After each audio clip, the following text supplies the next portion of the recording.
Salut tout le monde, j'espère que vous allez bien. On se retrouve pour la deuxième partie de ma liste de combattants UFC à suivre pour l'année 2024. Si jamais vous n'avez pas vu la première partie, je vous conseille d'aller regarder parce que, en tout cas au moins regarder l'intro, parce que vous comprendrez mieux on va dire mes choix de combattants quoi. Et puis aussi ça vous permettra de voir qu'est-ce que j'ai mis comme 5 premiers combattants à suivre. Et sinon je vais pas m'étaler, on est parti, let's go. Dans la catégorie welterweight de l'UFC, pour moi, il y a un autre combattant sur qui il va falloir garder un œil en 2024, c'est Michael Morales. C'est un combattant qui est invaincu en 16-0, qui est arrivé avec un peu de hype à l'UFC parce qu'il a un style plutôt basé sur le striking et il avait beaucoup de KO par rapport à son nombre de victoires. Là maintenant, il a 11 KO en 16 victoires, mais il a fait ses deux derniers combats, c'était des décisions, donc c'est un peu baissé la ration, on va dire. Mais en tout cas, dans ses 4 premiers combats UFC et son combat au Dana White Contender Series, parce qu'il vient de là aussi, il a vraiment montré des belles choses, il a montré qu'il était bien complet, il a aussi montré que debout il était très puissant et qu'il était très confiant.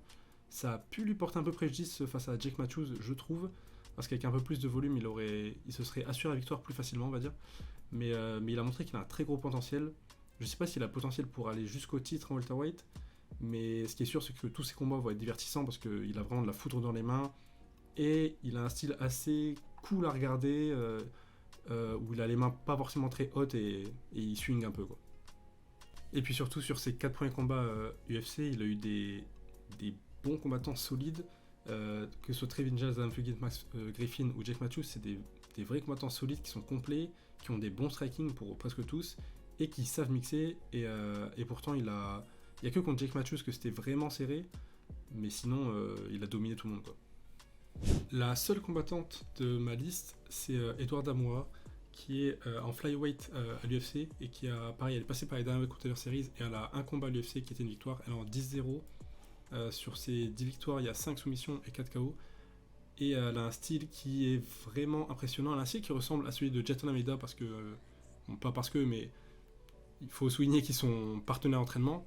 Et ouais, ils ont un style qui se ressemble où il y a une bonne lutte avec un gros grappling très agressif, avec beaucoup de volume, beaucoup de passages de position pour aller chercher le finish, et ça se ressent dans son record en fait. Bon, il y a 4 KO TKO dans ses victoires, mais peut-être pas tous, mais la plupart c'est des KO en mode elle a la position montée et l'arbitre arrête parce qu'elle met trop de dégâts. Donc c'est vraiment basé plus sur du grappling, son style global. Mais en tout cas, elle est vraiment impressionnante. En plus, elle est chez Flyweight où il n'y a pas énormément de grosses lutteuses avec un gros grappling. Donc il y a moyen de faire quelque chose dans cette catégorie à l'UFC avec son style. Je pense qu'il faut quand même qu'elle progresse, un peu comme Jaton Almeida, il va falloir qu'elle montre des choses en termes de striking, mais elle a un potentiel qui est vraiment fou et c'est une des combattantes les plus, on va dire, express de l'UFC. A noter aussi que j'ai failli mettre Yasmine Lucindo dans la liste, mais que je ne l'ai pas fait parce que je pense qu'en 2024, sachant qu'elle est très jeune, je pense qu'elle va pas stagner, mais elle va prendre un peu de temps avant de vraiment trouver son flow, et surtout en strawweight où je trouve que la catégorie est, enfin, pas la catégorie, le roster UFC est plus relevé en fait. Nursultan Roziboyev, c'est probablement le nom le plus risqué entre guillemets de ma liste, parce que je trouve que c'est parmi les 10 combattants que je vais citer, c'est l'un de ceux qui a le moins de potentiel en tant que champion, on va dire. Mais par contre, c'est un combattant qui, je pense, va être très divertissant. Il est chez les middleweight de l'UFC. Pour l'instant, il a qu'un combat à l'UFC, c'est une victoire au premier round contre Bruno Ferreira, qui est un adversaire solide. Et je dis que c'est un combattant divertissant parce que ça s'est vu contre Bruno Ferreira. Il a un style qui est compliqué à gérer parce qu'il est très grand, il est long, il utilise bien cet avantage de taille et d'allonge, et il est super puissant. Tout ce qu'il envoie, ça fait très mal. Il est dur à toucher et tout ce qu'il envoie, ça fait très mal. Donc forcément, la combinaison est compliquée à gérer. Et si vous regardez son record, c'est terrifiant. Parce que là, je parlais de son striking, parce que c'est ce qu'on a vu contre Bruno Ferreira, mais il est en train de 35-8, donc grosse expérience, à seulement 30 ans. Et il a 20 soumissions et 13 KO dans ce record. Si vous regardez sa série de victoires, là, c'est vraiment impressionnant. D'ailleurs, il y a Ibrahim Amané dedans.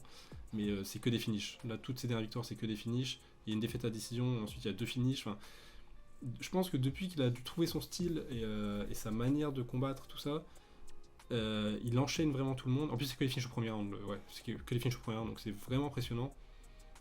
Donc, je sais pas si c'est le plus gros potentiel champion de la liste, mais en tout cas, je pense que tous les combats qu'il va faire à l'UFC, ils vont être très intéressants parce qu'on va toujours se demander si son adversaire va trouver la solution. Peyton Talbot, c'est un autre combattant qui vient des Dana White Contender Series. et qui a un combat à l'UFC et qui l'a gagné par soumission. À la base, c'est plus un striker. Moi, j'ai adoré son premier combat à l'UFC et son combat au Contender Series parce que son striking est super clean. Et ce qui m'a le plus impressionné, probablement, c'est qu'il a que 7 combats pro, mais il a une maturité et un calme dans la cage qui sont vraiment impressionnants. Même quand tu as la sensation qu'il n'est pas forcément dans une bonne posture, il donne la sensation à son faciès et à son attitude de l'être. Et son striking est très clean et il a montré du coup qu'il pouvait aussi mixer et qu'il savait à peu près tout faire. Je crois qu'il n'y a qu'une décision d'ailleurs dans ces 7 combats pro. Tout le reste c'est des finishes. Et ouais, pareil en bantamweight, c'est une catégorie où il y a énormément de tueurs à gages. Donc je pense que tous ces combats vont être très intéressants à regarder. Je pense pas que cette année il va arriver dans le top 15. Mais par contre je pense que tous ces combats vont être des combats vraiment divertissants. Et évidemment il a un énorme potentiel, il a que 25 ans, son niveau à 25 ans il est monstrueux, donc il y a le côté divertissement et le côté potentiel. Et enfin, le dernier combattant de cette liste, c'est Mixibek Orolbai, qui a fait ses débuts UFC cette année, il a eu qu'un seul combat à l'UFC. Il est en 12-1, avec 11 finishes sur ses 12 victoires. Son premier combat UFC était en welterweight, je pensais qu'il est listé en welterweight, je pense que ses combats précédents au LFA aussi. Mais il a dit qu'il voulait combattre en lightweight. Parce qu'en fait son premier combat à l'UFC c'était un short notice contre Uros Medic qui est pareil combattant super solide et il a été touché au tout début du premier round. D'ailleurs on voyait bien la différence de gabarit entre les deux et ensuite il a repris le dessus avec sa lutte, son grappling avant de le finir dans le deuxième round avec sa lutte, avec son grappling aussi. Quand j'ai vu les highlights de Rollby avant UFC, enfin pré-UFC, j'avais la sensation que c'était un énorme striker et dans ses débuts UFC il a montré son grappling et c'est ce qui m'a vraiment impressionné.